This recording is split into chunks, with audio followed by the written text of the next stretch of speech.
अस्सलाम वालेकुम वरहमतुल्लाहि वबरकातुहू। हमारी एक बहन ने एक सवाल किया है व्हाट्सएप पर। वो सवाल क्या है मैं आपको बताता हूँ, फिर उसका जवाब भी दिया जाएगा। उनका सवाल ये है, अस्सलाम वालेकुम मुफ्ती साहब। वालेकुम अस्सलाम वरहमतुल्लाहि वबरकातुहू। वो कह रही मेरा एक सवाल है, बाज़ दफ़ा कुछ लोग अपनी ज़िंदगी से तंग आके सुसाइड कर लेते हैं। ऐसा कहा जाता है कि उनकी रूहें ना आसमान पर जाती हैं और ना ज़मीन पर होती हैं, वो दुनिया के पीछे क़यामत तक ऐसे ही लटकी रहेंगी। तो क्या हम उनके लिए जो मग़फ़िरत की दुआ करते हैं या उनके लिए जो पढ़कर बख्शा जाता है, क्या इन चीज़ों का सवाब उनको मिलता है? तो इसका जवाब है, सवाल तो इनके 2-3 हैं। इसमें एक सवाल तो ये है, क्या उनकी रूहें आसमान और ज़मीन के दरमियान लटकी रहती हैं? दूसरा सवाल इनका ये है, क्या उनको हम ईसाले सवाब कर सकते हैं, यानी उनको इस चीज़ों का सवाब मिलेगा या नहीं? तो पहले सवाल का जवाब तो ये है कि सबसे पहले शुरू करते हैं शुरू से, कि जिन्होंने कहा है कि कुछ लोग तंग आकर सुसाइड कर लेते हैं, तो इसके बारे में जानना चाहिए कि लोगों को इस तरह की हरकत नहीं करना चाहिए, क्योंकि सुसाइड करना, खुदकुशी करना एक बहुत बड़ा गुनाह है।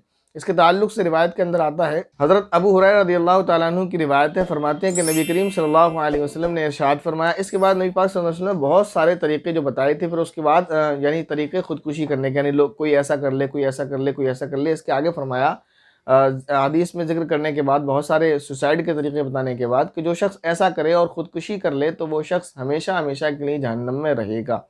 एक बात, उसमें एक सूरत ये भी बताई थी कि जैसे कोई शख्स पहाड़ी से कूद जाए और उसने पहाड़ी से कूद कर अपने आप को मार लिया, तो फिर उसने गोया अपने आप को जहन्नम में गिरा दिया और वो हमेशा जहन्नम में रहेगा।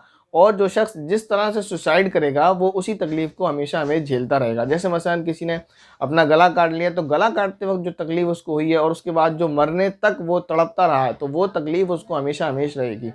इसी तरह से जैसे किसी ने अपने आप को सूली पर लटकाया, तो वो सूली पर लटकने से जो उसका गला दबा है, जो उसको तकलीफ़ हुई है, इसी तरह ट्रेन से कटने, यानी जो तकलीफ़ उसको मरने से पहले महसूस हुई, वो तकलीफ़ उसको हमेशा हमेशा महसूस होती रहेगी। लेकिन इस रिवायत के बारे में ये है तफ़सील थोड़ी-सी, अगर कोई इस चीज़ को जायज़ समझ कर करता है, तो फिर वो हमेशा हमेशा जहन्नम में रहेगा। लेकिन कोई शख्स अगर इसको जायज़ नहीं समझता था, नाजायज़ ही समझता था, गुनाह ही समझता था, लेकिन तंग ज़्यादा आ गया और उसने ऐसी हरकत कर ली, तो गुनाहगार तो होगा, लेकिन हमेशा हमेशा जहन्नम में नहीं जाएगा। उसको एक वक़्त निकाल लिया जाएगा, कभी भी निकाला जाए उसकी सज़ा मुकम्मल होने के बाद। लेकिन ये बात तय है कि जिस तरह उसने खुदकुशी की है, वो तकलीफ़ वो क़यामत तक झेलता रहेगा।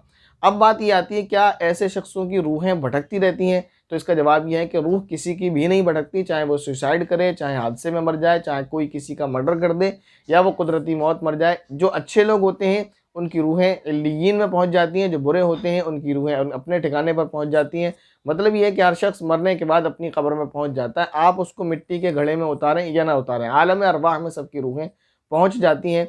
फिर उनका हिसाब व किताब होना, जज़ा सज़ा, वो एक अलग मामला है। तो रूह किसी की भी नहीं भटकती।